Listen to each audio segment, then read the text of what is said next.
guy got tired, and then you fall back. Right. I mean, there was a lot of licks Ali took back then, man. And that's been when people was actually hitting him. Yeah, and then just take Foreman himself. Foreman was banging his ass up. Yeah. Foreman damn near put that man to death. Yeah. You know what I mean? Was banging him up. So I'm not what's the name? You know who else was banging him up too? And I watched that. I can't think of that dude's name, and I watched that fight too. Who Spinks? Nah. Larry Holmes beat him up. Larry Holmes. They fought in the 70s because Foreman. When this dude fought Foreman, they knocked each other. When this dude fought Foreman, they both knocked each other down. They both knocked each other down like 3 times in that match. But Foreman ended up knocking dude out. What is that dude's name? Not Norton. Because the dude was in jail. The dude was in jail twice. Once for a murder, and then he got acquitted for a murder in like the 80s or something. I'm trying to remember. I'm trying to think who you're talking about. I mean, and Ali beat him, or he lost. Ali beat him. But I watched the fight, and I don't feel that's it. Who? Ron Lyle. Yeah. Okay. I mean, at the end of the day, man, Ali took some serious punishment over the course of his career. He took a lot of blows, man. I mean, which is why when he ended up with what we saying is whatever happened, Parkinson, whatever you want to call it, and dementia, whatever the hell took him out. I wasn't really surprised because I mean, you think he getting his ass beat, and all them licks he took the same way the NFL players. Wait a minute. When did we go live? Oh, Aaron, you be sneaking us, man. Like to welcome everybody to the Real Uncut Sports Talk podcast. I look over and see Lisa over there. I'm like, wait a minute. Hey, Lisa. Hey, see, he's trying to get you hooked up, man. I got you, though, dude. I got you. He's trying to get you hooked by somebody. Ali folk gonna come for you. I don't even care. They can get this smoke too. Tyson was still overrated. I don't care what none of y'all say. But let me say this about boxing. I'm glad you said something, Tony. Let me throw this in there too. Yeah, he was. Now look, a lot of these damn these quote unquote boxing aficionados who now be kind of mad at Mayweather, for example. A lot of them got used to them damn Tyson fights in the 80s and the 90s. You got used to these quote unquote brawls and ass whoopings. And honestly, boxing, that ain't what boxing is. That's just what people got accustomed to. Right. You know what I'm saying? If you look at it in its purest form, it's a pugilist sport. You're supposed to score points. You ain't looking to just get your ass knocked out in a minute and a half. Folks got spoiled with Tyson, man. That's why they don't appreciate cats who actually fight and score points and don't get their ass knocked to sleep. Folks got brainwashed with Tyson. They got brainwashed with Tyson. I'm going to disagree because I don't think we were necessarily spoiled by Tyson. I just think that we respect fighters who fight. I know boxing's a sport, but there have been many fighters who carried, old 12 rounds, and we look back at it and say, 15. hey, look, it was a great 15 rounds. Yeah. I mean, before then, they were going 18. 18. Damn sure was. Yeah, that's my point about Ali. You fighting 18 rounds, bro? Getting your ass whooped for 15 you getting your insides busted up for minimum 15 before somebody got knocked out or got tired. Look, I grew up with Sugar Ray Leonard, Hitman Hearns. Yeah. That was my generation of boxing. That's what I grew up when I was like, okay, because Sugar Ray Leonard had it all. He could knock you out. He could run away from you. He could stand there and trade with you if you wanted. It didn't matter with him. Right. And that's what I grew up on. So I got both aspects. But I was like, I like seeing him knock people out. Shit was beautiful. Yeah, you want to see a fight. I mean, and Harold's point. Yeah. To Harold's point, I mean, I feel you about the respect of boxers and fighters. That's you though. The majority of these folks out here get mad if don't nobody get knocked out in the first 3-4 rounds. This guy can't fight. If you appreciate the sport, then you can respect the ones who actually get in there and box. You looking for a slugfest, you take your ass MMA and watch that shit. Well, no, because MMA don't even be a slugfest. They hold too. Shit, they lay on each other. They do more having sex than anybody. I mean, laying on each other.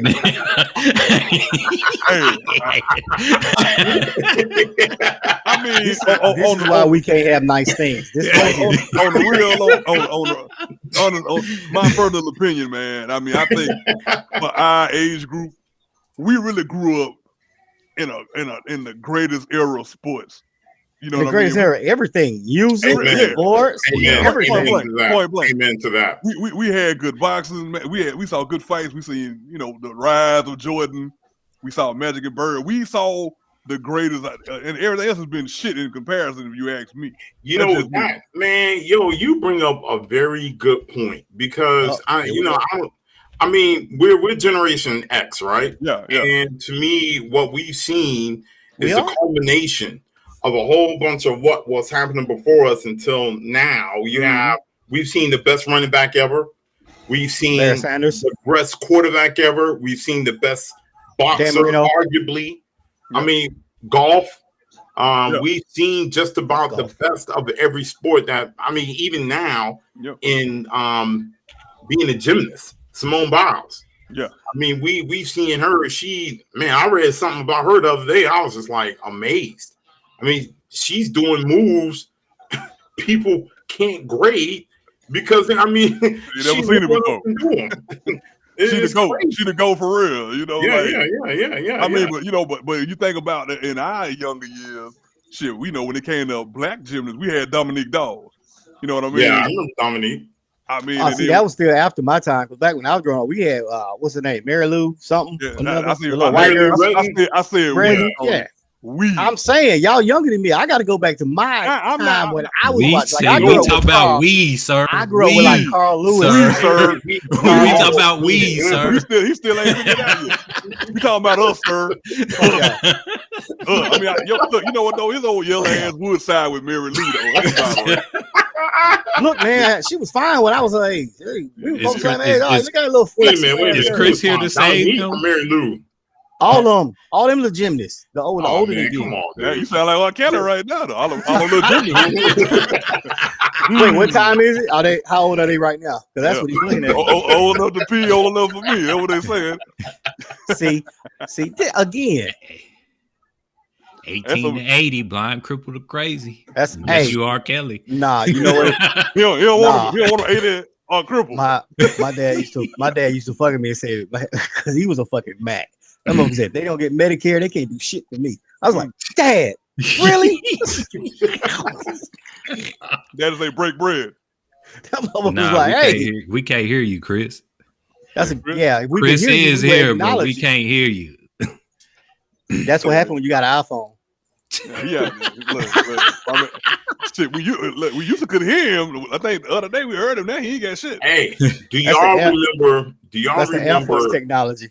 Do y'all remember back during the 80s and 90s? It was a black figure skater, and there was. Yeah, she was running to get in the goal. She ended up getting bronze. She was the first person to do like the backflip or something like that. What? You know what? I forgot all about her. That was the chick from France. I'm talking about. She was American. She ended up becoming a doctor, and she ended up having some mental health issues. Though I'm trying to remember her name. Thomas. Last name Thomas. I mainly watched track. Oh yeah, look, Gail Divas was my one, boy. I love watching her run. And her behind was right behind her, but I love watching her run. FloJo. Did y'all see where they said said they gonna have Tiffany Haddish play FloJo? Man, I passed out. I read that shit and got mad. I see that resemblance a little bit. No, bro. Bro. Anyway, did y'all see where Tiffany, can we stop? Seriously, Harold got the first feud of the day. Harold be going for that. Can we stop? like a Republican and shit. Can we stop? Can we stop putting Tiffany Haddish in things that don't require an angry black woman? Because that's the only thing she's good for. A loud, angry black woman. Yeah. Loud, she's great at being the stereotypical loud, angry black woman. That's all she can be. She can't loud, angry, freaky black woman. If I was the FloJo family, I would be insulted. This must be one of them Oxygen or them We Network movies. It better be Lifetime. We did not see the auditions. We don't gotta see the audition. It's Tiffany Haddish, bald-headed ass. Because when they said, even though the movie still has not come out yet, when they said old boy did Richard Pryor, I was like, no freaking way. But when I saw the audition tape, he did good. It was on one of the Wayans. It was Sean Wayans. And no, Marlon. First of all, Marlon can act. Yeah, Marlon can act. Yeah. Marlon can. He's the best actor in that fucking. He's a clown. He can by act far. Yeah. Have y'all not seen? Did an excellent Richard Pryor. Have y'all not seen Requiem for a Dream? Yeah. I never did. Bruh. Yeah. Bruh. Marlon in that movie. Hey, forget all that funny shit. No, that's not what that's about. Get that movie, dude. Yeah. Requiem for a Dream. Movie. That movie is serious. Let me say something about the whole thing with whatever the hell her name. I forgot the girl name. Tiffany Haddish. What burns my ass? I'm gonna make a comparison here. What burns your ass? About a fire this high. We know it's the Bush. We know the Bush did. Yeah, you know Jesus, but what gets me, man, is the fact that these people want to cast these actors and actresses because they quote unquote sell tickets. You not being true to the source material, if you will. Ain't no goddamn. You gonna have to put in a body double to run in the goddamn movie, and then have Tiffany Haddish corny ass do the close-ups and have. Because she don't look like she athletic at all. She don't look athletic at all. But she look like she could body you in the paint. That's about it, though. That's it. I'm like, I mean, it was a Negro on one of these posts today. Like, man, why we all hating on Tiffany? Let her secure the bag. I'm like, say, bro, why y'all Negro always cool with this mediocre shit? Like, yeah, Tiffany, dude. I mean, give me some quality. Don't disrespect me like that, man. Let me tell you what I got jumped on about. It wasn't even this. Y'all remember Coming to America 2 came out? Yeah, come. Yeah. You know what I said? That shit was trash. That shit was garbage. You had 4 or 5 funny moments in the entire movie. Also with Wesley Snipes. Exactly. And it's like, dude, this was 20 years too late. Why are you doing this now with everybody like great grandparents? And then this shit wasn't a good movie. And then people like, why you always hate no black folk? Why? This is why. I'm like, bruh, I'm being honest. Would you have paid to watch that movie? I wouldn't say it was bad. No, I enjoyed it. And now, was it as funny? Was it as funny as Coming to America? That movie was trash. No, but that movie was trash. I enjoyed it. I wouldn't say it was trash. The movie I watched Green Lantern. Not well thought out. It was actually 2 movies in one. If you think about it, it was a storyline about the son. It was a storyline about a king, going up the ranks, assuming being the king and shit. But they didn't develop neither one. They didn't develop the plot points out at all. At all. Yeah, you can't have a good movie. You killed the daddy in the beginning. With no plot at all. Yeah, it's like you threw this shit together, and then that Leslie, whatever that lady, I ain't gonna call her ugly on the internet. Leslie Jones. But you've been ranting about Tiffany Haddish though. Leslie's funny, man. Leslie's funny. Leslie's funny. Oh no, she's funny. She's funny. She's funnier now. No, when she was doing Comic View back in the day, that shit was awful. Oh, I'm talking about SNL. I know. SNL, yeah, we talking about SNL funny. Oh, no, I'm saying now. I'm saying, she's funnier now. It looked like she learned how to write. She learned to write jokes instead of making them, jokes about. She got a ghostwriter. She got a ghostwriter. That's possible. But she hard. She hard. I don't know. She ain't cute. She's not a healthy. Speaking of which, speaking of ghostwriters, y'all hear what Shitlock had to say. Whitlock. I told y'all about that food. I told y'all about that food. I was a little bit, well, I'm not surprised because Whitlock is a scumbag anyway. Shit don't work. But we hear you now. We hear you now. Yeah, we hear you. Jumping. We in here talking. You just jumping in. Boy. Shit don't work. My mama said. But anyway, I mean, how's Whitlock going to, doggone start hating and play the race card whenever this guy is always talking about don't play the race card and he plays the race card? It's Whitlock. About what he said. Dude, you talking about what he said about Stephen A. Smith? When he said that white people, he said white people write for Stephen A. Smith. That's like, dude, who write for you? It's probably true. You know, I mean, white people. I'm pretty sure white people write for him too. So he can't really. He can't really say nothing. I ain't gonna say something. I heard he was retired though. I heard he was retiring. Who was retiring? Whitlock. Nobody give a damn. That's what you do when you get put off TV. You burn your bridge at every network. You gonna Emmett Booger can go hang out at BET Network or something. I say he can retire his ass back to where he's at the Cheesecake Factory and let him sit there. As far as I'm concerned, that guy's a piece of crap, man. I can't stand that dude. I mean, nobody really can. I mean, if that Negro is, if you look up coon in anybody's dictionary, this picture, that Negro is the literal embodiment of a coon. That is Quimbo and Sambo all in one. No. Whitlock is like the verb version of coon. I'm sorry. Oh man, but moving on. See y'all. So I hate Whitlock. My Mavericks lost yesterday. Hey, guess what? Shut up, Tony. My Mavericks lost yesterday. I'm gonna go on air and be the first to say it is time for Rick Carlisle to pack this shit and move the fuck on. Because right now he's starting to look like old Jason Garrett.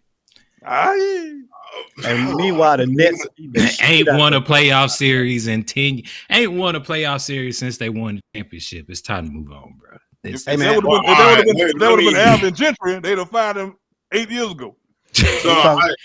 You know what? I ain't gonna say that. Mark Cuban probably wouldn't have done that because Mark Cuban is not that type of person. He is a owner, kind of like Jerry Jones, but sometimes he can be too loyal. I like Cuban, but you know what? I just feel like if it had been anybody else, if it had been somebody look like me, at least you wouldn't have been that long, man. Well, you know, it wasn't Nate McMillan because he turned the Hawks around and did something that I ain't seen in a long time. Hey, that's why when you give a coach a team to work with. Hey, y'all know Trae Young is the second athlete ever to average 30 points or more in his first 4 playoff games. You know what? I think Trae Young is going to be a future. Oh yeah, he's a baller. He's a baller now. Hey man, I'm glad he's playing the villain role. I love that villain role. I think he could be almost LeBron-esque as far as the wait a minute. You know what? Mute that motherfucker. Just on that one. This motherfucker said LeBron. Shut up. Look, man. Harold a Republican talking like that. Mute that dude. He ain't even a Republican. What is Jesse the Body? He was independent. He crazy. Hey man, you Harold that. Yeah, everybody saying Harold over there listening to us talk because he muted. I was already muted. I said LeBron-esque. What I mean by that, we didn't ask you to repeat it. No, let me make my point. Fuck your point. I'm not trying to say he would be LeBron, but I mean, you know how you go through eras of basketball and you have a top 3 or 4 players that are the face of the league. That's what I'm saying. So why don't you say Kobe? Why don't you say Kobe? I'd rather say Kobe. No, I wasn't trying to compare 1-to-1. It ain't about comparing. You just use somebody else. Jinx my franchise, you bastard. Nobody wants to be LeBron. Nobody wants to be LeBron. You know,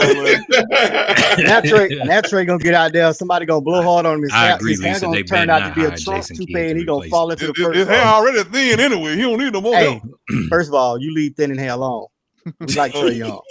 So let me ask y'all this: as far as the state of the playoffs, number one, do y'all think the Lakers are done? Do y'all think Lakers are done? Until they get Dame next year. Let me rub my hands together. They gonna get Dame. They gonna get Dame. They gonna get Trey Boy from San Antonio. They gonna get the ghost of Kobe to come down. They getting everybody. They getting everybody. Everybody going to play for the Lakers next year. Tyrone Lewis gonna get possessed by Kobe. That's what's gonna happen. he gonna come run out the locker room. Man, they not getting no damn Dame, bro. That ain't happening. All of a sudden, what's his name? Carmelo gonna have a resurgence in his career in LA. He gonna have everybody. They ain't better get the fuck up out of Portland. That's all I'm saying. Yeah, Portland been spooked since they got that Sam Boyd dude. Portland ain't been shit since then. Ain't been shit. You know what I'm saying? No, wait a minute now. I mean, they went to the finals versus Chicago. Did they win? Did they win anything? Of course. I mean, they've gone to the final. They went to the finals in 2001, wasn't it? 2002? When?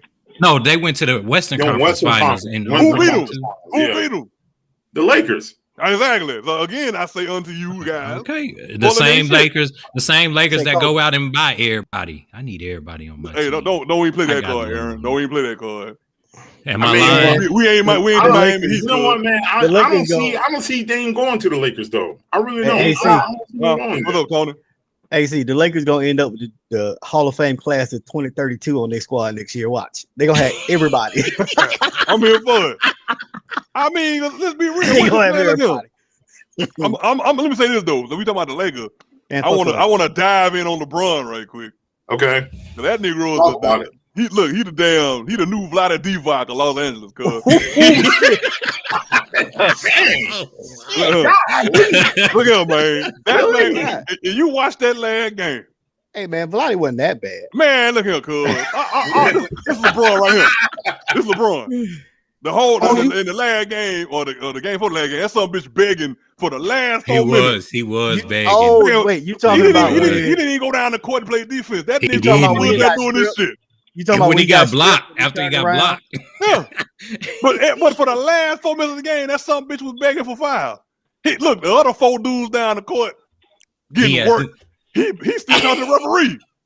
Like, I mean, all that Negro do. I mean, it's to the point because he's sticking hands out so much for pleading for justice and shit. When he do it, I get mad. I'm like, this fucker got his hands out again. It's like it's a thing. If he had to make another damn emblem logo for his shoe, it would be this shit right here. Him holding his hands up. All that Negro too ain't his bed. That too. Why me? Call a fire. Like, come on, man. All that Negro do is big. And look at him. I like LeBron as a humanitarian. You know what I mean? But I hate this Negro on the court. Every time he misses a shot, that some bitch beg for a foul.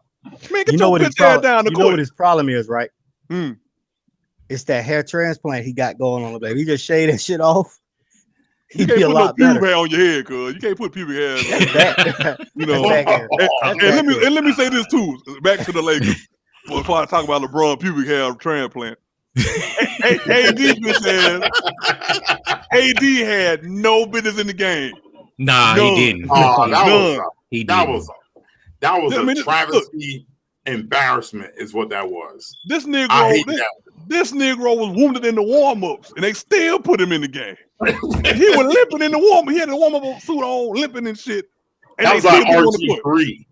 That reminded me of RG3. Yes, sir. That's what that reminded me of. Look, but you know what? He's still harder than LeBron when it comes to getting fouled. Yeah. He tried to run him down the court, hurt. LeBron's like, help my pubics. Look, and y'all know, man. Y'all know I don't cape for Jordan, bro. But we seen Jordan used to get his ass knocked to death in the middle of the shit. He ain't never begged for no foul. He just took his licks. Hey man, y'all remember when the Pistons and the Bulls played in the Eastern Conference Finals and Jordan was like bloody and shit, and he would just get up and wipe it off, and everybody was playing. He never pulled a LeBron. Help. You know what disgusted me about LeBron is y'all seen that one series when he's complaining about the foul. Yeah. And then he basically the whole team goes down there. He's still at the other end of the court. Don't go down there to do a doggone thing. That's what I was saying. I was like, are you serious right now, man? I mean, we all dads. I mean, the main thing is we teach our kids to hustle. And this dude out there on the floor, I mean, that's why I call him, man, his new name is La Labia to me. I mean, because that's what he's playing like. I mean, I was like, yo, man, come on, that is embarrassing, man. It was. Embarrassing. And to circle back to AD playing hurt, man, with that warrior shit, like you said about RG3. That warrior mentality to ruin more damn athletes' lives than white women out of California. I'm trying to tell you now. Know when to sit your ass down, man. Hey, Eric, you AC because he is on it tonight. The opinions of AC do not reflect the Russ podcast. Wait a minute. Oh my God. Wait a minute. Can I say something? AC views reflect my views, so fuck all that. I mean, it's the truth. I mean, and we're gonna talk. I know we're gonna come and talk about Naomi Osaka later on in the podcast. But I want to come back. I just want to make a footnote about that warrior mentality. I'm gonna come back when we talk about Naomi to the same thing about AD. It's a problem for these boys, these people out here, man. But I'm gonna shut up for now. Shout out to the white women listening. I ain't mean no harm. Man. So how do y'all feel? So Speaking of Trae Young, hey man, that dude. If I was Trae Young, when that fan spit on me, I'd have broke that motherfucker jaw. I'd have broke his jaw and cost spit on me. That would have been series on that. He would have. I'd have fought everybody in the first row except 50 Cent. I might have fought him too because you let him do it. He said he didn't see it. He didn't say he didn't even know what was going on. Here's my thing with fan behavior right now. I don't know what these fans are thinking about, thinking that because they play on the court, they can do anything. Like if I'm in the workplace and some dude spit on me, guess what? I'm going to your house and I'm gonna drive. I'm gonna follow you, and we're gonna settle it right then and there. No, we ain't even gonna make it to the house. We both gonna be sitting in HR.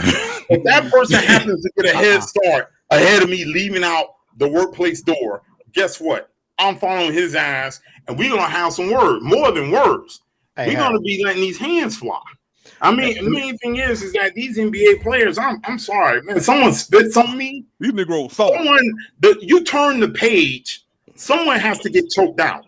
You spit on me, turn the page, someone has to get choked out. I mean, that's the problem. That's the problem with it. See, this is what happens. Negroes talk about turn the other cheek. They like to bring the Bible in the thing. You gonna have both your goddamn cheeks swole up because these bullies gonna bully your ass. And Trae Young made me mad. You see, they threw popcorn on damn Westbrook, and it took 8 people to hold his black ass back. Yeah, Westbrook. That's because that motherfucker hood. Say that again, Chris.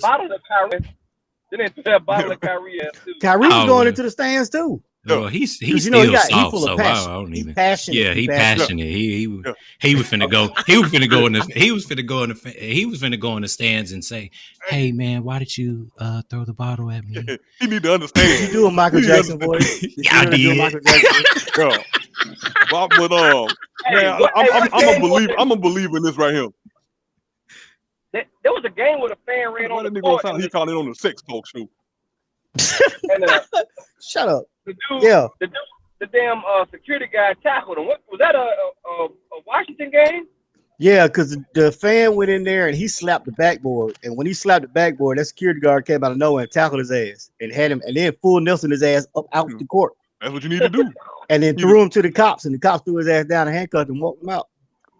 You need to do it. I mean, look. At the end of the day, man, people can say what they want. They can argue this point. I'm gonna say what I'm gonna say. Ain't no arguing this point. You know what I'm saying? I mean, the way I look at the shit, man, it's constant microaggressions being tossed at black folk. The black athletes are not, not what's the word I'm looking for, Tony? They not privileged. It's another thing. They not God damn it, I can't think of the word. Anyway, they can get I don't even know the fuck you trying to say. Right? What I'm saying is the black athletes like to believe that if I get to this point, I'm beyond these folks fucking with me. They think that they got privilege and stuff. You mean they living behind the veil? Yeah, you know what I'm saying. But then these folks, like I said, somebody had the nerve to spit on Trae at the game. You had no regard for, no respect for that man. You spit on this young cat. And because people like Trae say, I don't want to press charges. It's okay. Happy New Year, whatever. No, I'm gonna beat your ass. Or I'm gonna sue your ass. Let me explain something. If I was 50 Cent and that spit flew across me, it hit my girl, and now I gotta beat your ass. Now it's on. I mean, these bullies. We gonna see who lawyers are better. These bullies. I'm gonna tell you something, and this goes across the whole culture, man. As far as I'm concerned, these folks, these other people. The only reason they keep fucking with us in every capacity, everyday life, in sporting events and everything, is because they know too many of us gonna turn the other cheek. We don't want to make no waves. We don't want to cause no problem. Trae Youngs of the world, like, it's okay. You don't stop singling him out, goddammit. Well, that's what he did. I mean, we're not saying we're not talking about his basketball skills. But ain't nobody else ran up in those. Ain't nobody else run out there. And they ain't shit either. Then, but what's the name? Westbrook tried. They wouldn't let him. He did. Let me ask y'all a question because I'm noticing the trend. Have y'all? I mean, to me, and I wanted to wait before I really researched it. But I have not seen any of this type of stuff happen to white athletes. Ever. Why would it? Ever. Me, exactly. My whole point is is that I have not seen any of this kind of crap happen to white athletes. I mean, how many white star athletes do you have in the NBA? I mean, well, you have some. How many black courtside seat holders do you have? Right. Exactly. You know the privilege don't give a shit about, showing their ass in public. I got don't forget about that socket wrench that was down here in Atlanta talking shit with her little flat booty ass who was fucking with people. Yeah. Oh yeah, I remember. Yeah. Don't forget about her. Make no mistake, man. These people, because I mean, you can go back to Mandingo fights, whatever, man. These other people feel like it's their duty, damn near, to shit on us in any capacity. They don't give a damn. They don't respect us, man. You could be, like I said, you could be $100 million. Look, LeBron had LeBron, most popular dude in the NBA. They still spray paint a nigga on his new house out there in California. They did. You know what I'm saying? Yeah, they did. I don't give a shit how much good shit you do. You still a nigga to somebody. Trick Daddy said that shit in a song a long time ago. So, 3 people. Yeah, you remember it. How the fuck you gonna quote Trick Daddy? Because it applies, goddammit. I don't think I ever heard anybody quote Trick Daddy in an argument about that. Anything. Just happened. That just happened. Write that shit down. I remember when I remember that when LeBron was walking off the court and the white chick said, "Hey, LeBron, how does it feel to be a punk ass bitch or something else like that?" Yeah. And I was like, oh no. But see, even that, he turned around like, what the fuck you just say? Yeah. Well, in a situation like that, because I know my wife, it would have been some hat pulling. Yeah. And if I had been on the court and I'm walking out the court and my wife's sitting right there and some woman said, "Hey, Aaron, how does it feel to be a punk ass bitch?" She coming. She coming real. She coming for you real strong too. Yeah. That's what ride or dies do though. Well, we need more people like that Sacramento Kings got wife, the one that's on Real Housewives. Her. Oh yeah, Jackie. What her name is? She ain't gonna tolerate that whatsoever. First of all, I'm thoroughly disappointed all of y'all for watching Real Housewives. You just know who she is. You heard. I don't know who the fuck she is. Well, so y'all three, because I know light. Thank you. I know light skin ain't watching it. So y'all three, something wrong with y'all. Oh man, it is what it is. Can't do it. It is. You're right. It is. Enough people talking about that later. Sorry, what's his name? Oh boy, Jackie Christie. Christie. Oh, Doug. Doug Christie. Faced ass. Shit, she beat that nigga up a couple times. First of all, who can't beat that dude up? Man, that dude white be strong arming him though, man. Like an episode of SVU and shit. Like, yeah. I could have beat up Doug Christie coming off a heart attack. What the fuck you talking about? She got the right one. That dude soft like baby poo.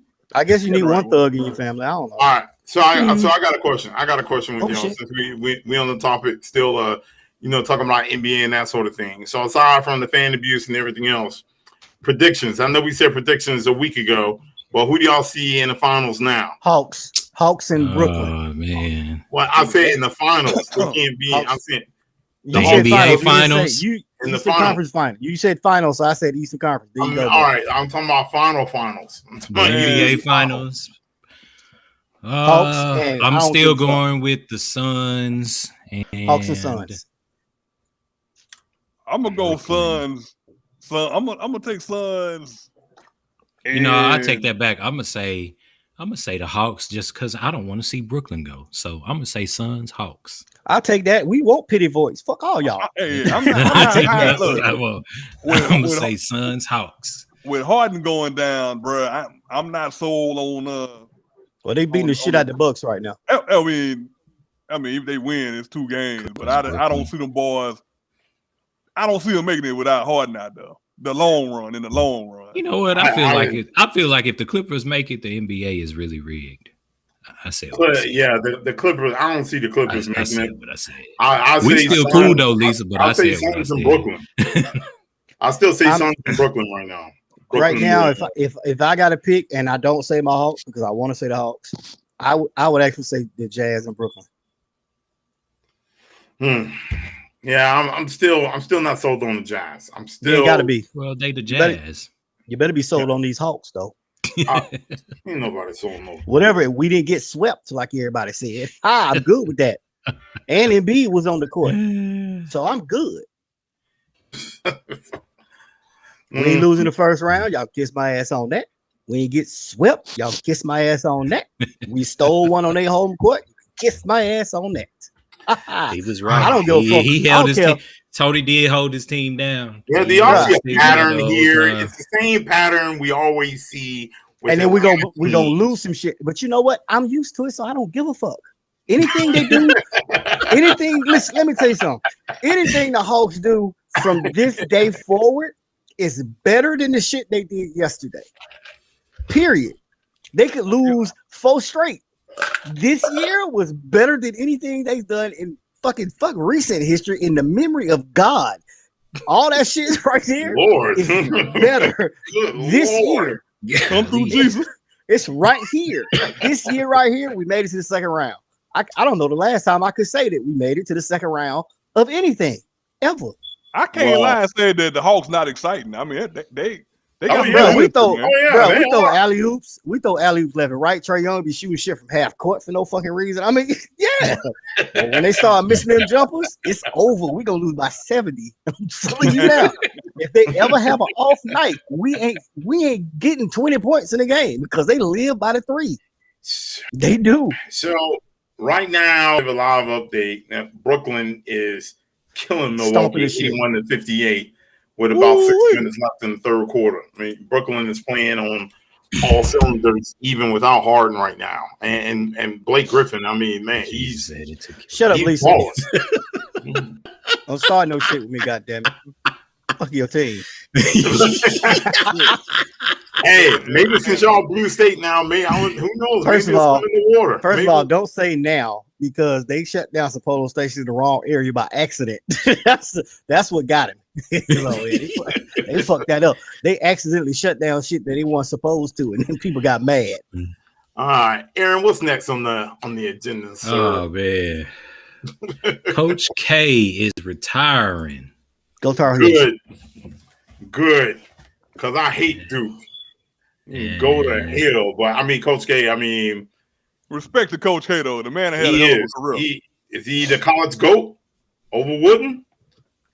No. Is he? No. Now you're going too far there, Trump. Yeah, you done gone too far. I asked a question. I'm not saying he is. I asked the wrong goddamn. Y'all just want to mute me for whatever reason, man. No, I'm not giving y'all. Hey, Chris, we can't hear you, cuz. We can't hear you, man. I'm just answering. First of all, we don't mute you. I hear you now. You gotta hear me now. You gotta pull the string tight on that can, cuz. You gotta. Hey, man. Hey, listen here. I'm gonna throw my prediction out there. I'm gonna throw my prediction out there real quick. I know y'all done got away from that shit. Anyway, my prediction for the finals is the Clippers and the Nets. Now we can talk about Coach K. Coach K is great. I don't think he's better than John Wooden though and all that, but he was cool. Nobody does but Harold. Yeah, I asked the question. Why would you even ask that question, Harold? Because I mean, we all know Wooden is. You compare him to. You can't even compare him to Dean Smith. No, sir. You can't. You compare him to Roy Williams. That's a good comparison. Roy Williams. Roy Williams and Coach K is a good comparison. Coach K to Dean. You can make that comparison. You can compare Coach K to Dean Smith. You can, but it'll be lopsided. Why does this always happen to Harold? I just want to know why this always happened to Harold. Hey, look at man. Anybody that still drink Country Club gonna make decisions that come right there. That's because he cook his ribs in the oven. That's where he come up. And he cook them well done. Why can't you compare Coach K to Dean Smith? Why not? Why? Don't because pull their numbers on Harold. Let's tell us why. Tell us why. Tell me why you can compare Dean Smith to Coach K. I'm talking about pull their numbers up, pull the player numbers up. When the players go to the next level, pull those numbers up. Don't pull them numbers. That's all I'm saying. No, you can't. That's all I'm saying. No. First of all, I'm not making an argument for who had the better players go in the NBA. That's not what I'm saying at all. All I'm simply saying is, on the coaching level, as far as games played in NCAA, I think you can compare the two. If you look at Dean Smith, ACC Harold, yeah, Coach K's record against Dean Smith. That's what I'm doing. 14-26. Oh, okay, but I'm looking at overall 14-26 against. Wait a minute. Okay, so Dean Smith coached at North Carolina from 1961 to 1997. So that's 36 years with a record of 879 and 254, 2 titles, 9 Final Fours, 13 ACC tournament championships, 17 regular season championships. If you want to, make a big deal about that. 9 times ACC Coach of the Year and National Coach of the Year 4 times. Now, Coach K, from 1981 to present, so around, actually, man, that's a little bit more years than Dean Smith. Record 830 and 225, 4 titles, 11 Final Fours, 13 ACC tournament championships, 12 ACC regular season championships, 5 times ACC Coach of the Year, and 2 National Coach of the Year. I think you can compare the two. You can. And only thing he got over against Dean Smith head to head. But I mean, again, he's 23 that matters. You just can't. That's one category. But I'm sure that there are other coaches that Coach K has beaten more than Dean Smith is able to coach. I mean, so what do you compare them to we each other? Talking about Dean Smith. We talk about the greatest college coaches of all time. So you got Wooden, Dean Smith better than Coach K. I gotta agree with Harold a little bit on this one now. Get this nigga off the phone right now. Hold on, wait. Hear me out. Hey, CJ, your tinsel breaking up. Your Christmas tinsel phone breaking up. Listen, dog. I'm comparing it like what Harold said. Like, I think you can make the comparison to Dean Smith. I think that's pretty accurate. Like, the numbers seem very similar. Other than the fact that Coach K has more championships, he's got 4 and Dean Smith has 2. So I don't think he's that far off by saying what he said. Thank you. Someone that can look at the data unbiasedly. I mean, it is what the main thing is this. And one of our viewers brought up a good point. When Coach K first got to Duke was trash. And Dean Smith was beating all up over Duke at that time. They still trash. Did I say that out loud? Duke is still, I hate Duke. Duke is trash. Hey, when Duke started getting some black people to play, that's when they started winning. And that was after Dean Smith was leaving. Yeah, Dean was at the end of Dean Smith's career when Coach K started winning. Yep. Dean was old. What? How can y'all say that? Bro, when Dean Smith was at North Carolina, he was spanking the shit out of Coach K. Coach K got 1 title with Dean Smith at North Carolina. But I mean, okay, and Dean Smith got 1 title when Coach K was at Duke, right? No, I don't understand the point. He got 2. We talk about head-to-head matchups. If we talk about them head-to-head, but that's not what Harold's talking about. Harold's talking about in general. If you look at their careers, like they can be compared, and absolutely they can be compared. Y'all talking about some head-to-head shit. Like head-to-head don't win titles. That don't win. Yeah, okay. But that's the common denominator. If you got 2 coaches and they both play to get, they both coach against each other, that's one of the common denominators you have to bring up. Tony, if you want to look at it that way, then say, okay, well, Harold can say, well, shit, Coach K won 4 titles and Dean Smith won 2. That's a common denominator, and he's got more than he does, so I guess that makes him better. That's a biased ass way to look at it. Not when they both was coaching. Of course you don't, because you ain't listening. If you shut up and listen and pull that string tight, like AC said, you can hear what the fuck he's talking about. That's crazy. If we're talking about a coach, if we're talking about Dean Smith and Coach K coaching, no one's saying that Coach K is a great coach, but if they coached at the same time in the same era against each other, you have to take into the common denominators on who beat who head to head the most. But that doesn't win titles. That does not win a title. I mean, he had got through North Carolina 1 time to get a title while Dean was there, and that was at the end of his career. When Dean was in full blown God mode, you weren't fucking with him. Okay. Let me jump in watch right this. Watch this. Okay. Hold on 1 second. Hold on 1 second there, Mo. Jared, check your DM. So My DM? And he cut out. No, you go ahead, Chris. Go ahead, Jared. Oh, so my thing is, if you want to look at it that way, right? All right. I'm gonna give you a different way of looking at it, right? So last season, I'm gonna bring it to football. Last season, Sean Payton kicked Bruce Arians' ass twice during the regular season. Am I right? Am I right? Right. Yeah. And then, but who won the Super Bowl? Bruce Arians, right? Thank you. So fuck them head to head. Like at the end of the day, like it don't matter. Like how is that fuck their head to head? They steal. You had 2 seasons. Why do we play the game? We got 2 seasons in all sports, right or wrong.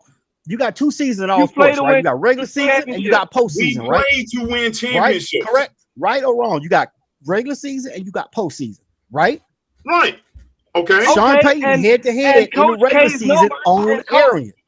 In the regular season, Arians got the better of Payton. Okay. But Coach K's numbers, all. Oh my God! All fucking. So we just gonna say fuck postseason, and we're gonna say fuck postseason in college basketball, right? Because that's what y'all talking about. We're talking about winning titles. You're seeing it right now, the postseason. We're talking about winning titles. We play a season to win titles. I mean, I know what y'all doing right now. If we talking about postseason wins and winning titles, then yeah. That's a fair comparison. If you it is a fair comparison if you're gonna bring up postseason wins. Talk about just overall career. All Harold said was their careers can be compared. Y'all are saying they can't. Which how the hell can they not be when their numbers are so similar? And on top of that, Coach K got twice as many championships. That's all he is saying. He ain't even say Coach K was a better coach. Hey, it sounds like y'all undermining the other GOAT conversation with Jordan and Bill Russell, though, with the way y'all going right here. I knew he was going to do that. I knew he was going to do that right now. I saw it. We're not even doing that. If you wrote down everything Harold said, their numbers are similar all the way across the board. They're similar. Like, again, he didn't even say Coach K was better. He said that's a reasonable comparison. And I don't know how the hell it's not a reasonable comparison. Like, when they do these damn greatest coaches of all time, I'm willing to bet you, hey, Coach K's going to get put in front of Dean Smith because of those four. Well, I hear your argument right there. You're calling out championships. Yeah. Like, when they win all time, those 4 championships wouldn't surprise me to put him over the top on that list compared to Dean Smith. That's all I'm saying. The only thing I will give Dean credit on, which I'm not even counting as far as college coaching is concerned, that he's produced greater NBA talent. There's definitely no comparison there. But as far as coaching basketball at the collegiate level, they're absolutely comparable, and one could make the argument that Coach K had a better NCAA coaching career than Dean Smith. I tell you what, is that table you beat more wood or plastic? It sounds like Carol was spanking the table and flashback. Somebody Google top 10 college coaches of all time right now, and let's see what the list is. I'm driving, fool. Find like 3 of them. That's some shit you want to do. You got that. That's information you want. I'm not gonna help your argument. Fuck out of here. I can do it. Find like 3 different lists, and let's see what the list say. Oh man, we got another topic to get to. What we doing? Hey, you ain't got nothing to do. Yeah, okay, all right. Here's Chris said he wants to smoke. We finna do this. This is from the USA Today. USA Today. I'm going to list it right now. And this was done 4 days ago. God dog it. Everybody, let's welcome Jared to the show. All right. Wait a minute. What up, fellas? So, shit, he got on a fucking Dodger thing. Get that. Hold on. He all right. Let's go. Look, check it out. Okay. Fucker. So I'm gonna list. Hold on. Damn it. I'm gonna list the top 8. I'm gonna list the top 8. What's up, Jared? So I'm gonna list the top 8 from the USA Today. Rick Pitino, Jim Calhoun, number 6, Bobby Knight, number 5, Dean Smith, Number 4, Roy Williams. Number 3, right there, shit. Number 2, John Wooden. They got Coach K as being number 1. That once you put Roy Williams above Dean Smith, that list has no credibility. Yeah. Okay, once you throw Bobby Knight in there, here's Bleacher Report. Okay, and this really Bleacher Report? This is 2012. I'm not going to count. That's Bleacher Report too. So let's not even that's 2012. I'm trying to find a more recent one. So this is Bleacher Report. That's 2011. God dog. They've done one in a minute. They ain't done one in a minute, dude. So the Gruden Jared, hold on though. So Jared, you feel what Harold is saying, Jared? I do, for the simple fact, I do like Duke. I'm not gonna lie, and I've been a Coach K fan for over 30 years. I got you. And being from Southern California, I know a lot about John Wooden and that UCLA program as well, and I knew how much he had his own booster going on back in the day that provided for him. Yeah, that stop that. So you gotta say legend. Jared coming in swinging with the best already. Let go. I died to it. If I don't, I know. So. But if you look at Mike Krzyzewski's career, I mean, it's simple. Look at all the games he's won. He's won 5 titles. I mean, heck, dude, he had to build that program from dirt to get it to where it was. And the one key thing about him is he adjusted to the team he had, to the way he coached. I think that's very key.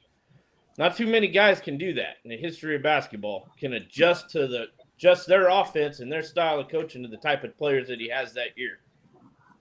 Coach K has been able to pivot with the times. I mean, it's something else I want to mention too. It's something else I want to mention. Coach K arguably, and I'm saying this word arguably, when they went against UNLV, arguably everyone counted them out as far as them beating UNLV. So besides that Greg Anthony and Larry Johnson team, so arguably you can say it's the greatest upset. Arguably, besides Texas Western and besides that Villanova squad, arguably you can say Duke had the greatest upset in finals. Put this into consideration, history. Right? So that title that they won in 91 when they beat UNLV, they beat Kansas in the final. Kansas was a 3 seed. They beat North Carolina, who was a overall 2 seed in that whole tournament. And that Duke game with them being a 2 seed was still a bigger upset. Yeah. That's amazing to me. Still to this day. I mean, Duke. Hey, UNLV had Stacey Augmon. They had LJ. That team was loaded. Loaded on UNLV. 5. You really want to be honest? Yeah. But it all comes down to one thing, and that's fuck Duke. I mean, well, no, because see, I always when I think about a college coach and how great a college coach is, and people don't like when I say this, but I feel like you do have to compare what they do at the next level, because really that's what it's about. I'm coaching you to get you to the next level, and as great as that guy was in college, because I don't want to say his name, because fuck Duke, but as great as he was as a college coach, when he doesn't his players don't transgression to the next level. If you're gonna do the next level argument, you got to take Patino off that list that Harold was reading from. Patino was never on the list. I don't know why Harold got it. That's why that list is shit. but again, a coach can coach them on the floor. It is up to the player to develop that maturity. So the main thing is, I mean, Jordan was great. It's part of the coach too. Michael Jordan. We know you're not a coach, Harold. Harold, don't coach your son. Wow, wait a minute. How much success that Michael Jordan had are you going to put on Dean Smith? How much success that Michael Jordan have are you going to credit Dean Smith with? I'm not. More than I'm going to credit Michael Jordan's ability. That's Michael Jordan having the killer instinct more than any other player that we've ever seen. I'm not going to give credit to Dean Smith. That credit belongs to MJ. So you're saying Michael went out there and ran his own plays right? No, that's not what I'm saying. What I'm saying is the will to win. That's just what you said. That's literally what you comes said. from within. No coach can give any player the will to win. That is something that is within you. Time out. So you gotta give Dean a lot of credit too. No. I got this. I got something to say. So I can tell you've never been coached in your life because that is no. Hold on. Let me tell you right now.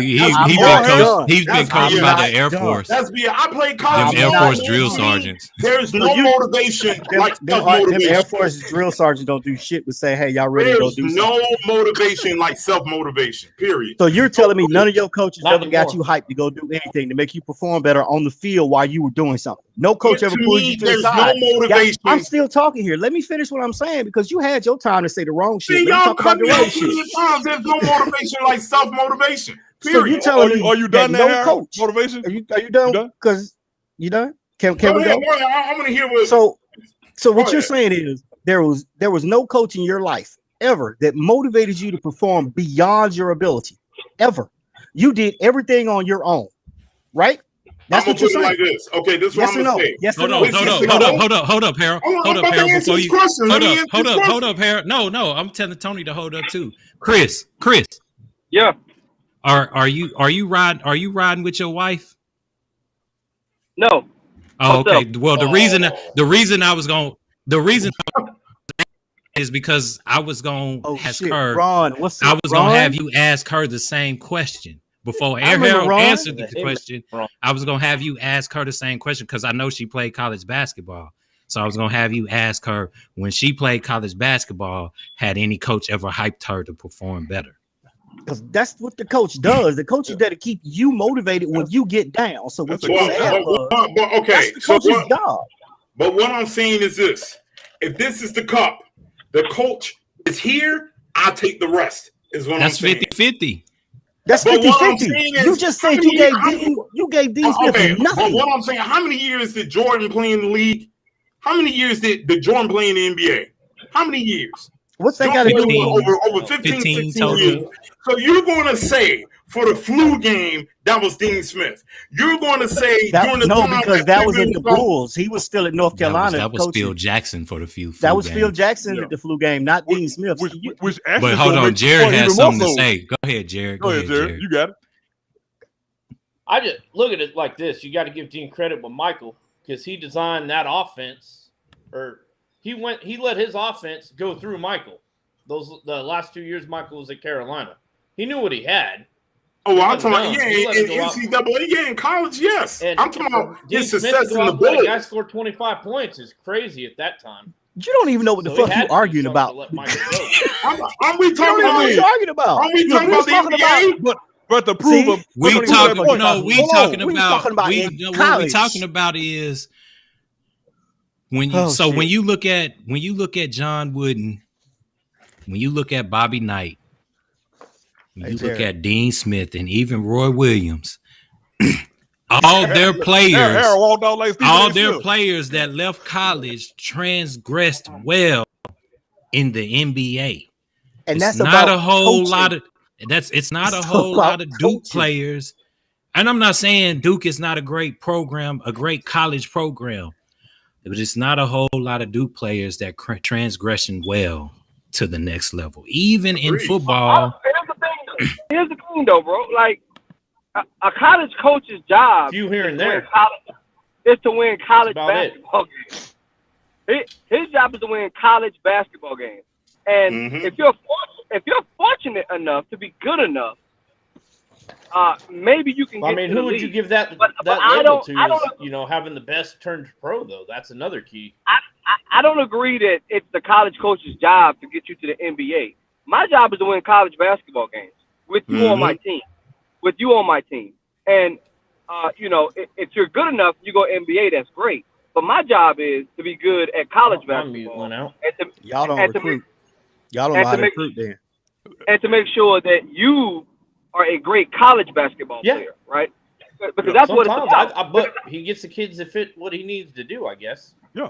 But to kind of circle back to Harold's point, though, talking about the coach, he said the coach don't matter.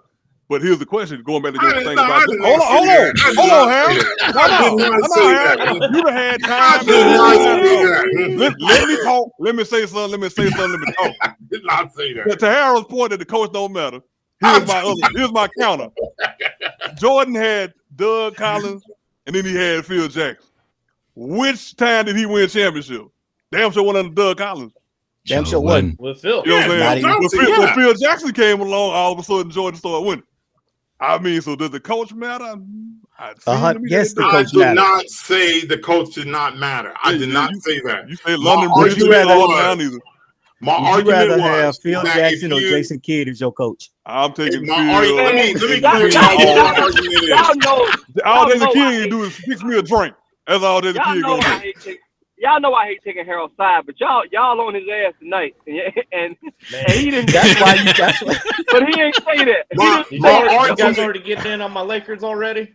My argument. Yeah, we got on them scrubs. My argument is just what CJ said.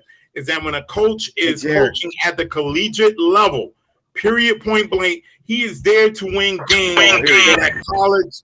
Team. Whenever that player it's okay, Jared. My team at home got a too. Super Bowl ring, though. In conclusion to this topic, I ain't gonna never have one. In conclusion to this topic, the player goes off into the NBA.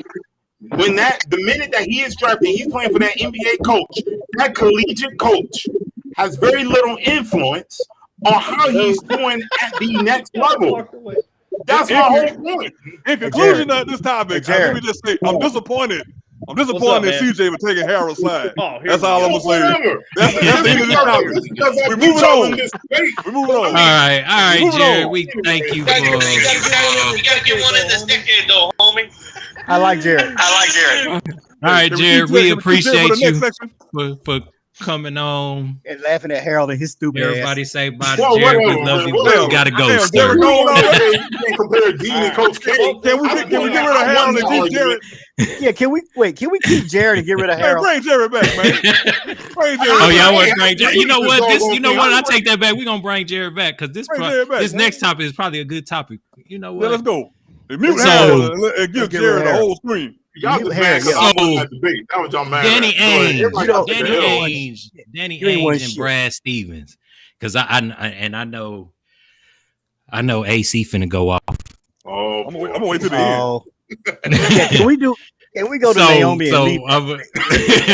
But I'm gonna start with Jared because and I'm gonna just go in circle because I know when I get to AC it's all hell gonna break loose. So look, I'm gonna mute myself while everybody else talk. Jared, how do you feel about Brad that, Stevens taking over Danny Ainge's spot? That's a risk. Huge risk. Because what does he know about personnel in the NBA? We know he can coach. He's not a bad coach, but that's a whole. He's a decade removed from coaching college basketball as a young coach. And I just don't see him as an executive. I think he's a good guy. I think he'll work hard, but I don't think he's going to do anything different than Danny will. But I also look at it like this. You got to give him a chance because Danny squandered away all those draft picks and didn't build crap out of that team. He did do that. Go ahead, Chris. So you got to, I don't know. I'm willing to give him a chance, but I don't know. I think they're stuck in rudder and they're going to be that way for a long time. They're going to be a 4 or 5 seed every year because they're Boston and screw Boston. And they're going to be stuck in, doesn't matter who you bring in. But I kind of agree with Jared. I think he can do a fine job. Yeah, I don't think he's going to do. Can't do any worse. Can y'all hear me okay? I thought Danny didn't do as great of a job as he should have. That's just me. He did not. Danny Ainge sucked monkey ass while he was at Boston. Go ahead, Chris. I'm sorry. You're going to have to speak a little louder. Oh, I guess Chris chopped out. Go ahead, Harold. So, I'm a Celtics fan. And you a what? Wait a minute. What? You're a Celtics fan? I am. When did that happen? Go ahead, Tony. No, when the fuck did that happen? Harold ain't never in his life said he was a Celtics fan. Ever. My point is this. What I was about to say is that with I do think, and this is going to lead to what AC is going to say later.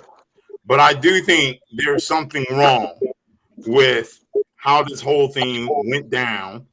As far as them not, I mean, I don't understand how you have a mediocre type coach and then promote him basically.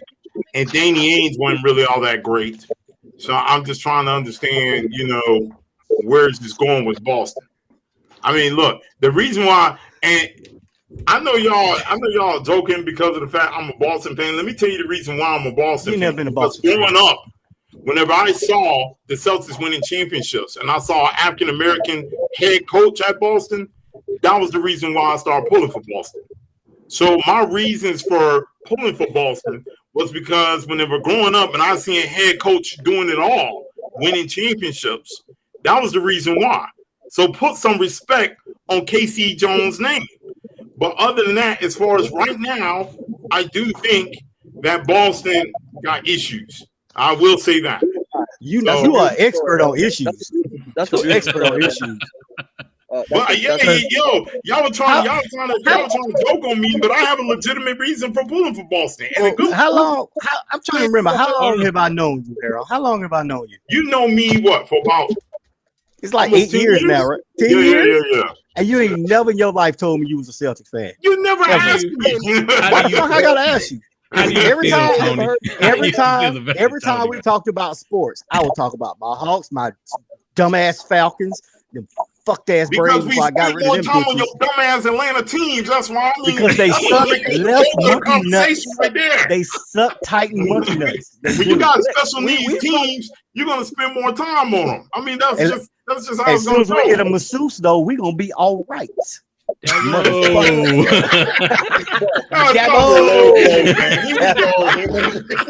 was a low blow. Tony, how do you feel about the hire? That's Tony? what Deshaun Watson said too. It was a low blow. How do you feel about the hire, Tony? All right, stop. Y'all ought to be ashamed of yourself. This is a professional program, and y'all just losing your mind. So look, I can't speak too much on the coach because I don't know much about him, but I did look him up, and yes, he did. He does have good records, but that doesn't show me that he can work behind the scenes. That just shows me he can get to the players. Can you scout? Can you get free agency in? Do you know how to work, your money? I don't think he knows how to do all that. And if you're going to be at that high level, those are some things you have to know. That's like me going to NASA saying, "Hey, let me fly a space shuttle." That's not how shit works. I don't think he paid his dues long enough. I think he needs to jump back down and keep coaching and get some kind of pedigree. Don't just because right now he's like a flash in the pan. Can he do it? I don't know. But looking at what he's done in the past, you can't base it on why he got this job. Right. Yeah. I can't do it. Yeah, right, so I agree. But it's still Harold and his dumbass shit. I respect that opinion, Tony. I respect that opinion. Now, there was some people saying that he was a mediocre coach, which I think he's more than mediocre. As you said, and that was me. That was me. But I did go and look, and I was like, okay, he did. He does have some good wins. I was like, okay, he's not a bad coach. But I also agree with the fact that I don't know if he's ready for doing all the shit you just said. Like, but here's the thing though. Like, until you're put in that position, right? Do you know how to do it? Like, let's be real. Like, how many people are put? Here you go again, motherfucker went under a bridge. He done dropped out. Oh man. Go ahead, AC.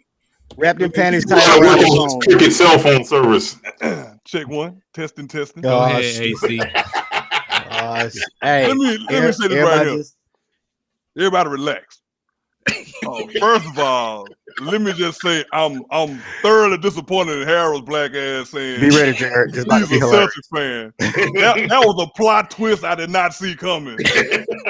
However, somehow I'm not surprised at all. I don't know what. That being said, here's my problem with Brad Stevens, and for CJ's sake, I say I'm gonna go back and what, like Tony said, I looked at his numbers. He's not a mediocre coach. I rescind that statement. I retract it even to that. Yeah, effect. I do too, because I said that too, man. However, I say when I'm wrong. Fuck it. In all caps, how the fuck did you coach Butler as an assistant coach for 6 years? Then you coach another, let's say 6 years as a head coach, went to the Celtics and coached as a head coach, and all of a sudden you qualified to be an executive. I don't understand how the thing works where, you know, you ain't played, to my knowledge, nowhere. You ain't played in the NBA at all. But now you qualified to be a damn executive, to be the VP, I think, correct me if I'm wrong, VP of operations for the Boston Celtics. And basically, quote unquote, Danny Ainge's heir apparent. How does that work?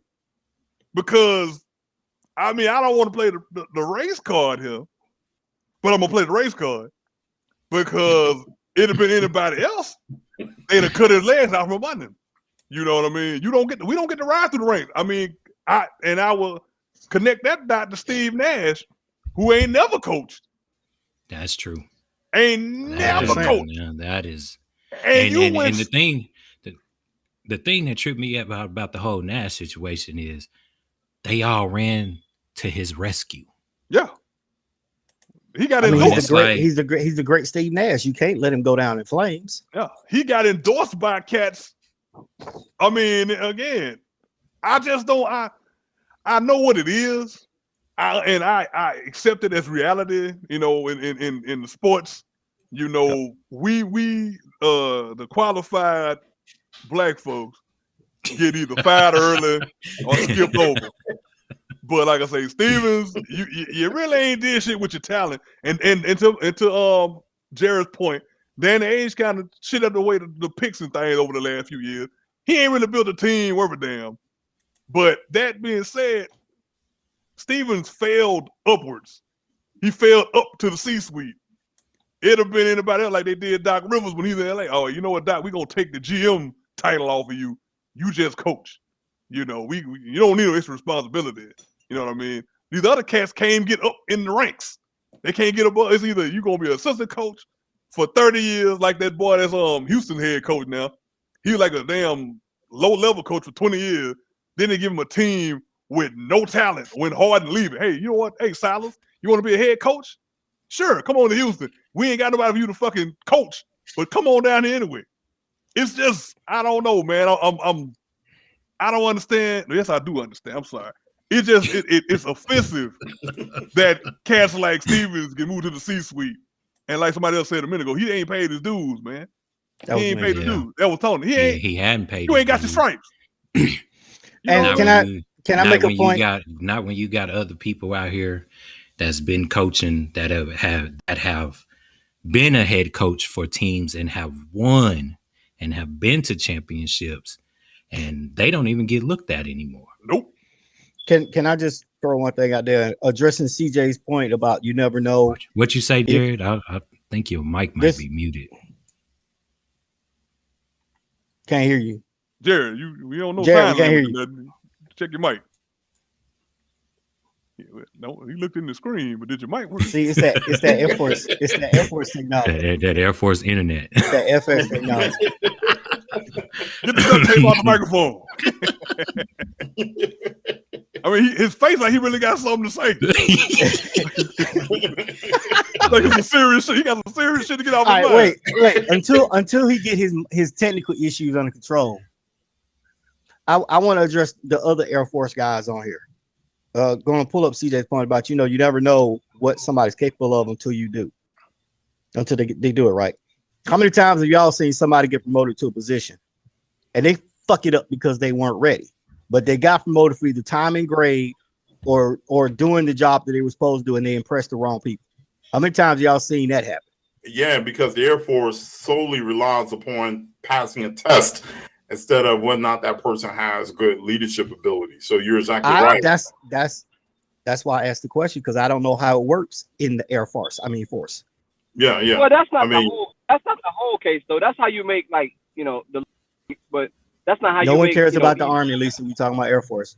That's what I'm saying. That ain't how you make E7, E8, and E8 and E9. Like you don't take a test for that. I'm saying you got to be impressive in your field. You got to be impressive in your field for a certain amount of years before you even get up to E7 and E8s, right? Yeah. Yes, so you're right. You pay your dues, right? Yeah. Yeah. Because my boy, he just retired from the Marine Corps as an E8, and he spent 25 years in that motherfucker. So he paid his dues to get that rank.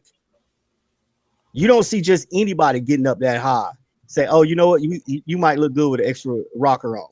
Let's see how you do. That's basically what they're doing. Your suit's nice. Come on in here and take this VP job. You use good hair. That's my point I was trying to make. In every military branch, you can make it up to NCO rather easy. Right. Yeah. Right. Yep. Mm-hmm. But then when you make NCO and you try to get up staff, that's more difficult. It's more shit you got to do than just show up and be in formation every damn day. And know what your forms you got to fill out. It's more shit you got to do to get staff. And then when you're trying to get up higher to the motherfuckers that just show up whenever they want to, you got to know your shit. Because truthfully, Steven, do we even know there was any other interviews? All we know right. There were no other interviews. It was just I'm stepping down which and he's stepping up. I'm quitting. And here you go. Listen though, think about this. How often does that happen though in the business world? Like I was saying before my shit dropped. Like that happens all the time. Like you don't make it right. I'm not saying it makes it right, but I'm saying are we surprised? I mean, there's no reason to be surprised by it. I'm not surprised. I'm not surprised at all. But what my thing is, I don't want nobody pretending like, hey, man, don't pretend with me. You know what I mean? It is, we know what you're doing. Own your shit. It's kind of like the Tebow thing down there in Jacksonville. Oh, did Milwaukee show up? No, Milwaukee ain't showing up. Damn, Milwaukee didn't even come for the fourth quarter, did it? let me not say nothing because my Hawks might not put up 50 tomorrow. So let me not say. I mean, shit. I'm not gonna beat on Tebow. I'm just connecting the dots, man. It's like what? Some people. I would, but I mean, at the end of the day, though, man, we seeing more and more. Don't come up. I don't like to have these people come out on TV. They're like the NFL. Oh, we're really invested in racial harmony or some shit like that.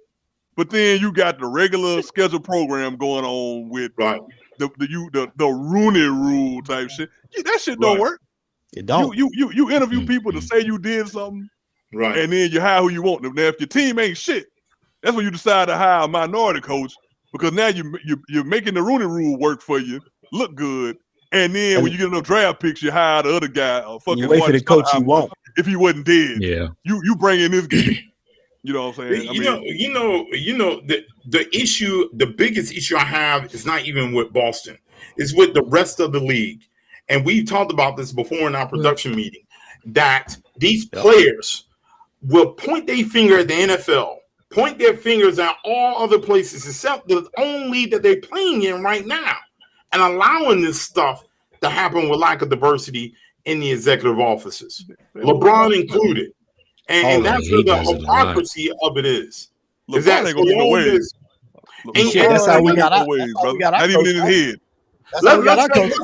Let's face it. To me, the NBA, in my opinion, has been more disappointing when the time called for them to make a stand.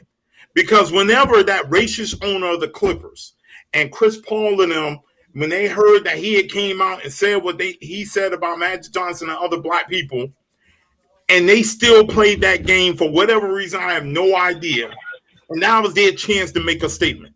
And let's face it, they talk a good game. But the NBA players don't really act out whenever they need to.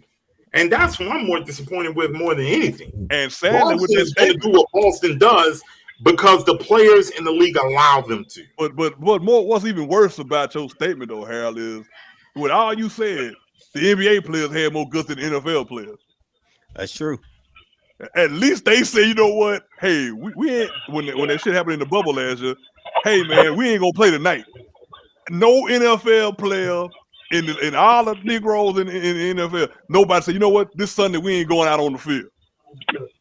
We gonna take the field. Did they really risk anything though when they were in the bubble, saying where we're not going to play tonight? It's not even about the risking. They did something. Really risk anything because they were in the bubble? But they at least they didn't go out and play. But what I'm saying one night, let fans pay and be in the seats and see if they still do that, especially with the owners threatening them. Then we can talk, because they really didn't risk anything by leaving the bubble. There was no fans in the bubble. But when ticket sales and money is on the line, let's see if they sit out a game then. Hold that thought for a second. Jared, did you get your microphone straight yet? Did he freeze up? No, was it me? No, it was him. Did Harry have a stroke? Oh no, he moving. No, I'm good. There you go. Jared, you live or what? Okay. Oh, it's Mike. Hey, go out, Jared, and come back in. Yeah, jump out and come in. Exit out and come back in. Exit out, Jared, and then come back. Like one of them old karate. Somebody write a note watch on Kung Fu put on the screen for him.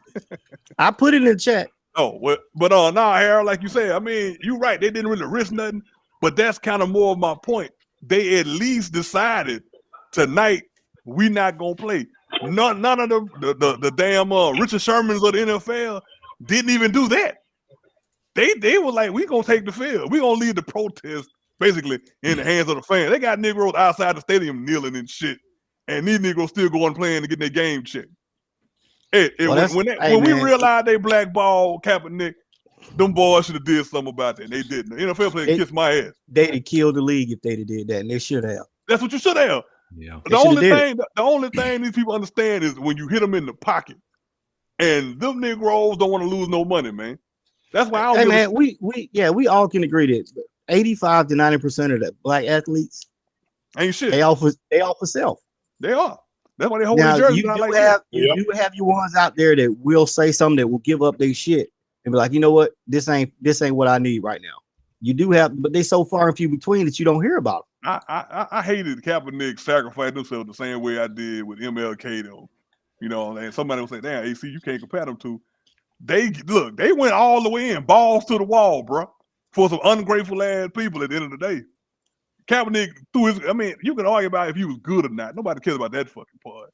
The dude had enough guts to say, you know what, this shit ain't right. And I'm gonna at least take a position on this shit. They cost him his career. The rest of these Negroes out there, yeah, man, we black community. He got paid more. And he got paid more than if he would have played. Yeah, that's what I was finna say. It really didn't even cost him his career. Well, you know what I mean. I mean, you look at money. He got broke off. And the sad part about it is they had to settle the case because the NFL really didn't want the shit to come out what they was doing. No. Which tell you the NFL ain't shit in the first place, but that's another story for another day. Well, my team ain't shit, so I'm used to the NFL not being shit. I mean, last but not least, we are going to talk about mental health, athletes and their mental health. So I don't want to pronounce the baby name wrong. Naomi Osaka withdrew due to mental health issues. Now, during Mental Health Month. Say that again, Tony. During Mental Health Month. You know, go ahead. Let's see can you hear me now? Yeah. Yeah, you good now? Right. That's Verizon. Yeah, my internet's being a pain in the ass tonight. Still better than DJs. He got that singularity. So, Jared, how do you feel about that, Jared? That she withdrew from competition due to mental health. The tennis player? Yes. I was missed out a little bit. I don't know about that. Is that what she's claiming? That what she said? That's what she said. Her stance. She withdrew because of mental health concerns. Myself.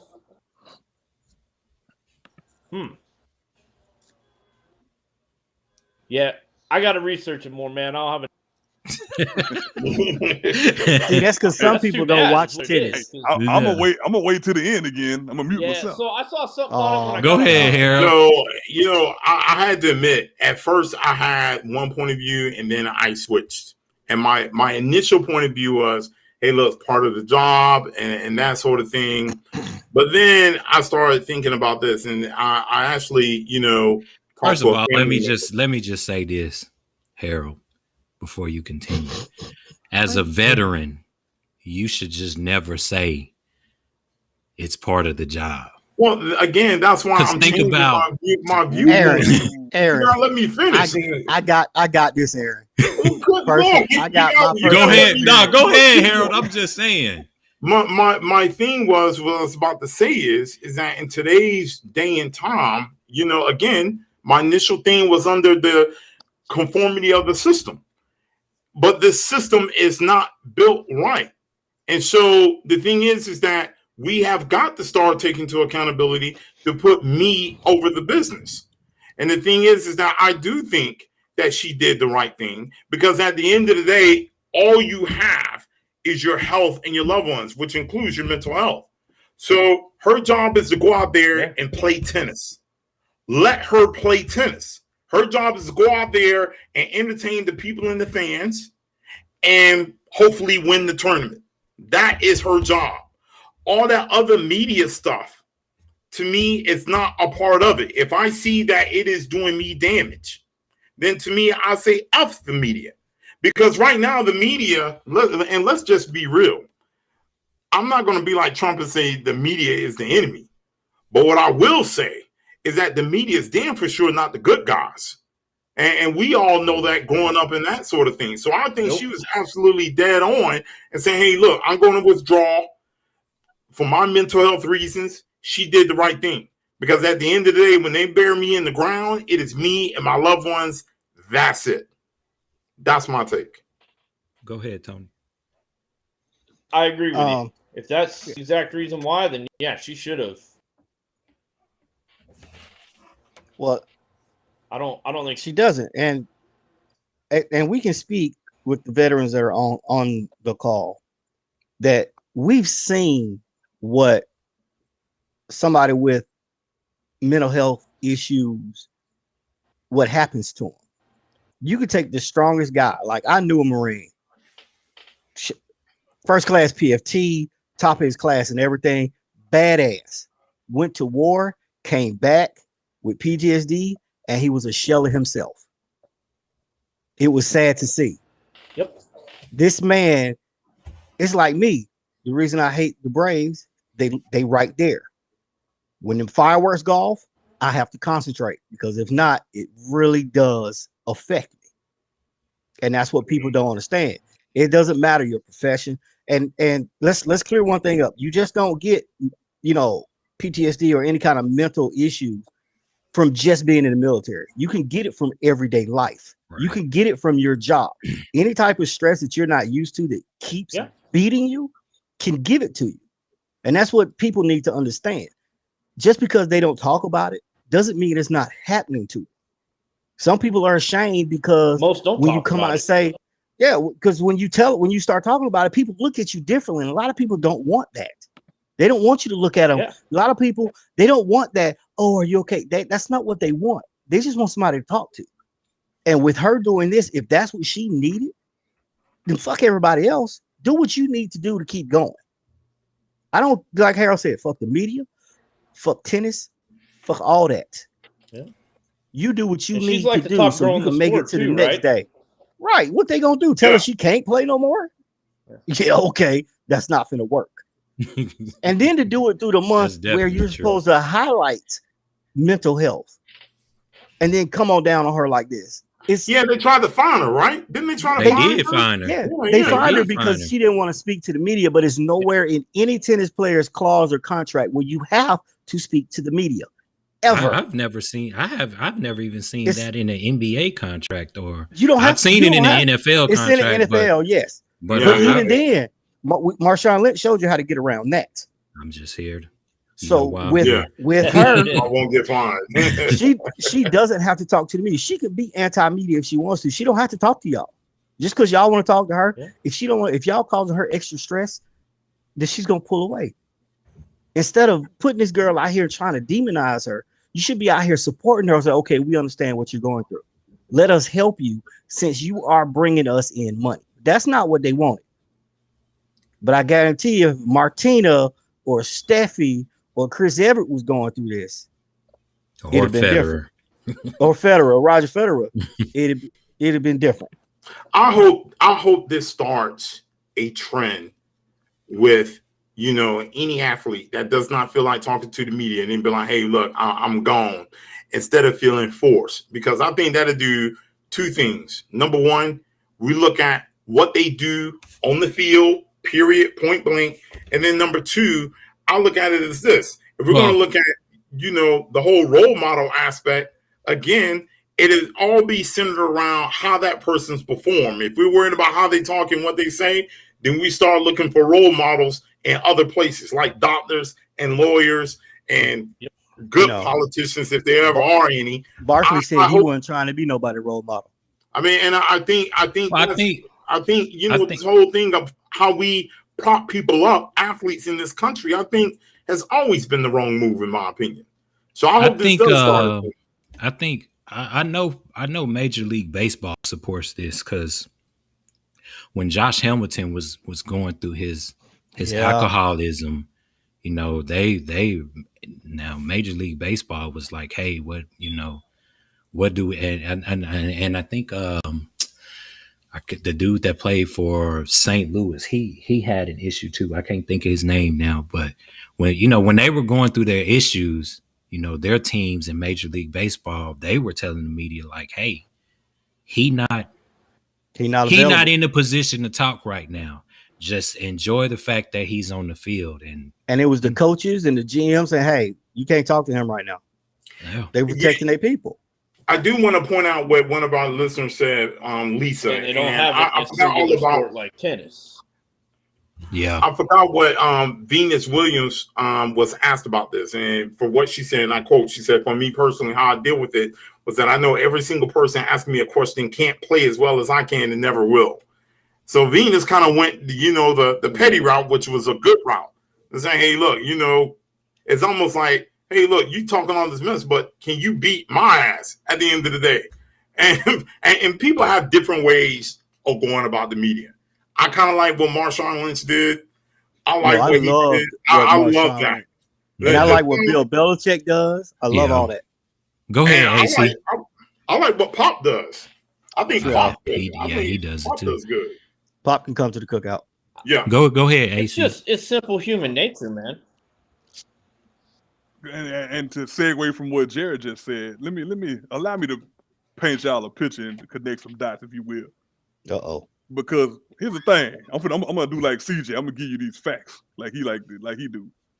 If you listen to Naomi's commentary, you realize she told you back. Let me shut up. She told him in the interview, she said, I've been dealing with depression since 2018. Now, some people like say, what the hell happened in 2018? Well, let me remind y'all. 2018, she slayed Serena on the court, won her first major. And the crowd booed the shit out of her because she beat the queen. The crowd booed her in her first career moment. Her first title she won, which was a highlight of her career at that moment. She got booed by in front of the fucking people. And then the analysts on TV had something to say about her. So they did. Like Tony said, PTSD stuff starts slow and it builds. Now, in her crowning moment, her first win, she get booed on primetime TV. She crying on the damn TV. And Serena had to kind of pat on the shoulder and say it's all right. Serena probably said, this is going to happen. Get used to it. Probably so. But here's the thing. Now, we know in the Asian culture, a lot of them are kind of soft-spoken. They go with the flow. That's been my experience dealing with them here in Houston and what we see on TV. They don't make a lot of fuss and a lot of ruckus. So, she grew up over there. She getting booed and shit. And then she's been criticized for not playing very good on clay courts. And she's kind of sucked at playing on clay. Where was this tournament at? Where was this played at? On the clay court. Mm-hmm. So you think about it. If you think about it, man, in France, now they already been criticizing her about her performance on clay. She got booed back in 2018. She feels some kind of way leading up to this damn game. And maybe that leaped up in her mind at that moment. But what even made it worse when she said, you know what, I got mental health issues. I'm loosely translating here. I'm gonna withdraw because I don't want to talk to y'all. And instead of, like Tony said, instead of supporting her like they should have, not only did the French Open people find her and talk shit, then the other damn organizations in the tennis tried to jump on her too and say, hey, if you ain't gonna talk to the media, we all might suspend you. Go ahead, so Jared. They dog pound on her. Go ahead, Jared. So you look at tennis per se. You got to remember, 2 of those 4 major tournaments are in Europe, and they are rough on athletes. Just from being living over there. That is true. They expect way more out of them than what we do. Mm-hmm. So, but I think for her, it's human nature. If she wants to walk away and not deal with people for a while, let her do it. She's been in the spotlight for 3 years. She's a young girl. A lot of pressure on her. It's an individual sport. It's not a team sport where it's not all eyes on us. It's all eyes on her. You're right. And go ahead. Like where you're dealing with a bunch of different reasons. They're not as forgiving as we are for whatever reason. She was 17 when she won, right? 16, 17 in 2018. She's only 20, 19 or 20. No, 20. Here's the thing. You bring up a good point, and here's what I hope she does not run into issues, especially at Wimbledon, because the English press is brutal. They're the most brutal press, I think, out of all the countries on earth, including ours. I'll go with France. I think France ain't got no class, man. France ain't got no class. I think, assholes. I mean, and the number one thing, and I'm addressing what Lisa said. She says, unfortunately, Naomi needs thicker skin. She has to grow up at some point. I won't say it's a matter of growing up, but she's going to have to make a choice at the end of the day. The choice is, number one, she accepts that these are the things that come with it. And, she can either say, hey, look, this is what I have to change and do interviews, or she can do business as usual and expect some of the repercussions that may happen with it. She has a great gift. Unfortunately, that is the culture that we live in. You have a great gift on the athletic field, you're going to be scrutinized. But there's no stopping it. Let me jump in, O'Hara. Let me jump in. Yeah, go ahead. Because here's the thing, man. See, everybody's talking about her on the court.